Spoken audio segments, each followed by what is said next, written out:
मध्य प्रदेश की राजधानी भोपाल से करीब 60 किलोमीटर दूर दिल्ली मुंबई रेल लाइन पर स्थित विदिशा जिला अतीत की वैभवशाली गाथाओं और पुरातात्विक धरोहरों को समेटे हुए है।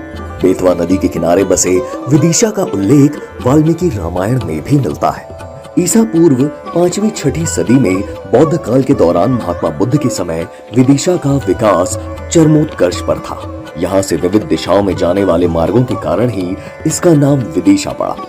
महान सम्राट अशोक का यहाँ के व्यापारी की बेटी के साथ विवाह हुआ था। सम्राट अशोक के काल की कई धरोहरें आज भी गौरवशाली इतिहास का बखान करती है। 7,371 स्क्वायर किलोमीटर में बसे विदिशा जिले की 7 तहसीलों में 17 लाख से ज्यादा की आबादी निवास करती है।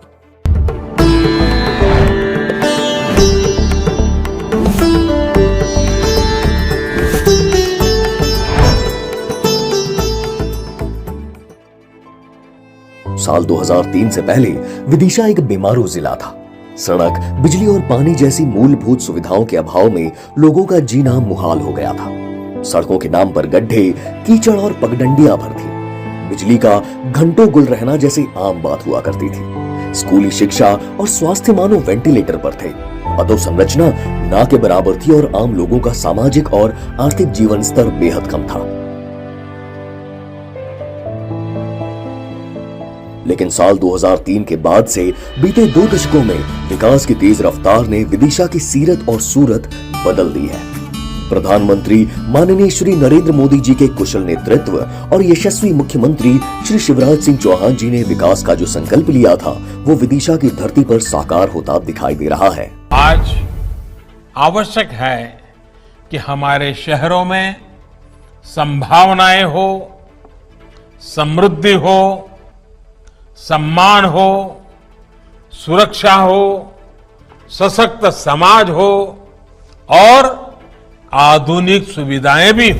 एक तरफ विकास के काम, दूसरी तरफ प्राणों से प्यारी जनता के कल्याण के काम, दोनों काम करते हुए मैं आगे बढ़ूंगा और प्रधानमंत्री जी के मार्गदर्शन में अपने मध्य प्रदेश को नंबर 1 का राज्य बनाऊंगा। धन्यवाद माननीय प्रधानमंत्री और मुख्यमंत्री जी।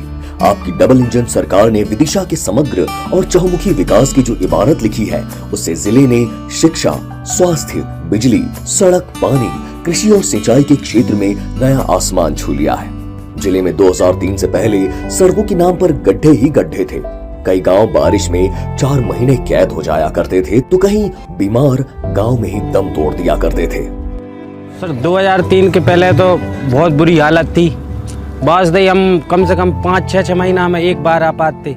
ये सड़क सर अपने लिए बहुत मतलब वो तो नई जिंदगी है, एक लाइफ लाइन बन गई अपने ये तो, और अपने क्या बच्चों का भविष्य भी सुधर गया। पहला तो भैया ये हाल थे कि नदी में आते तो नशेनी लकड़ी की बांध के लोग बाग निकलते थे। अब तो पुल बन गया तो बहुत कोई दिक्कत नहीं है, सुकून है। 2003 के बाद से प्रधानमंत्री ग्राम सड़क और मुख्यमंत्री ग्राम सड़क योजना के अंतर्गत 87,000 लाख का निर्माण कराया गया। इसके अलावा सेतु निगम ने 43 छोटे बड़े पुलों का निर्माण कराया। 2003 से पहले जिले में बिजली का हाल भगवान भरोसे था। हम जब 20 साल पहले पढ़ते थे तो ब्लैकआउट हो जाता था, हम पढ़ ही नहीं पाते थे। ड्यूरिंग द एग्जाम में सबसे ज्यादा लाइट जाती थी। बट आज जब हमारे बच्चे पढ़ते हैं तो ऐसा कभी नहीं होता है। फुल टाइम हमारे स्पेशली विदिशा में ऐसा तो कभी नहीं होता है कि लाइट जाती है, और अगर जाती भी तो बहुत रेयर टाइमिंग के लिए जाती है। साल 2003 में 95,000 उपभोक्ताओं से बढ़कर 2,91,000 उपभोक्ता हो गए हैं। 3311 केवी के 28 उपकेंद्रों से बढ़कर ये अब घरेलू और औद्योगिक उपभोक्ताओं को 24 घंटे और किसानों को 10 घंटे बिजली मिल रही है। जल जीवन मिशन और समूह जल प्रदाय योजनाओं के जरिए हर घर नलों से पानी पहुंचाया जा रहा है। 2003 से पहले अधिकांश गांवों में मीलों दूर से पानी लाना लोगों की नियति बन चुकी थी। दूषित पानी की वजह से कई लोग गंभीर बीमारियों से भी घिरे होते थे। जिले के मंडीपुर गांव का जमीनी पानी पीने लायक नहीं था। पानी की मशक्कत के चलते कई बच्चों ने तो स्कूल जाना ही छोड़ दिया था। पहले हमारे घर पर पानी नहीं आता था और हम इसलिए स्कूल नहीं जा पाते थे। 1 साल से पानी आने लगा है, पानी की दिक्कत खत्म हो गई। अब हम सोच रहे हैं फार्म डालें और आगे पढ़ाई करें और कुछ बनकर दिखाएं।